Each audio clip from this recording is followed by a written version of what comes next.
Hey everyone, this is Julian from Memory Cards, and I wanted to talk about a game called Figment, which is now available on Nintendo Switch. Now, this game was actually released on September 22nd, 2017 for PC, but was re-released on the Switch from the developers Bedtime Digital Games, and they were actually also nice enough to send us some codes so we could play this, check it out, and talk about the game.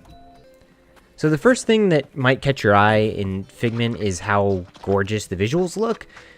It's got this really great hand-drawn look. I mean, you can see the brush strokes in the environment. It looks like a painted world almost.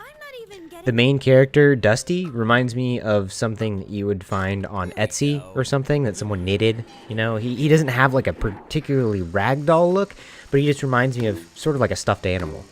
I mean, he's not an animal, but, well, you get what I'm saying. He looks like a plush. Like, it's kind of like a plushy world. So it's very whimsical, lots of bright colors. It kind of looks like something that you would see in a children's storybook. And I didn't know much about Figment, and so when I was seeing these visuals and then I began playing the game, I had this preconception that this was going to be a kid's game, that it was going to be a little humorous, you know, but nothing too adult. And then that was kind of thrown out the window right away, and I was caught very off guard. And that's where I want the point of this video to be, is that while this game at its surface may look like a E for everyone game, it actually deals with some pretty heavy themes and is definitely more aimed towards an adult audience. And the gameplay, sure, is simplistic. It's a pretty basic puzzle solving game. There is some action, but it's really easy to learn. I mean, it doesn't require too much experience with games. Even it doesn't have a steep learning curve. The buttons are simple. You can figure it out really quickly. And I still, in the beginning, wasn't totally convinced this was an adult game, and I'll get into why it's an adult game in a second. But I think when I first noticed that this was gonna go down a darker path was when the main character Dusty referred to his little bird friend that follows him around and gives him hints and kind of pushes him along his way. He referred to his bird friend as a turkey tit, which is the fucking bizarre insult. I don't think I've ever heard someone call someone a turkey tit before. Maybe turkey tits, but a single turkey tit, that's just weird. And if you haven't read about this game prior, then as you start to play like I did, you have to put things together. It's not apparent right away what the background is, what the story is, what's driving your character Dusty, even really what is taking place. It seems to just chuck you right into it. And as you begin to put things together, you realize that Dusty exists as sort of like a figment, quote unquote, like a figment of your imagination in this context, inside someone's mind.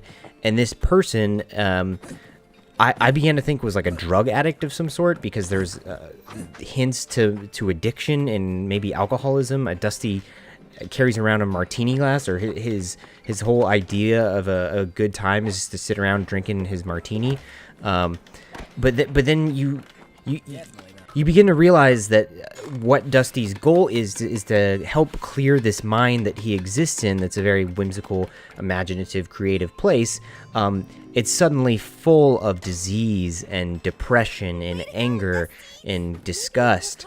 And that manifests itself as these grotesque creatures that literally throw poison around in like muck and grime.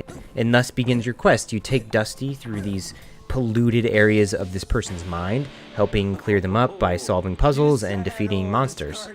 And while some of it may seem on the nose, there's an area that has a lot of small houses in it that each contain a different emotion. There's like anger and stress. And when you knock on the door of these houses, the emotion inside just goes, "I'm angry," or "I'm sad."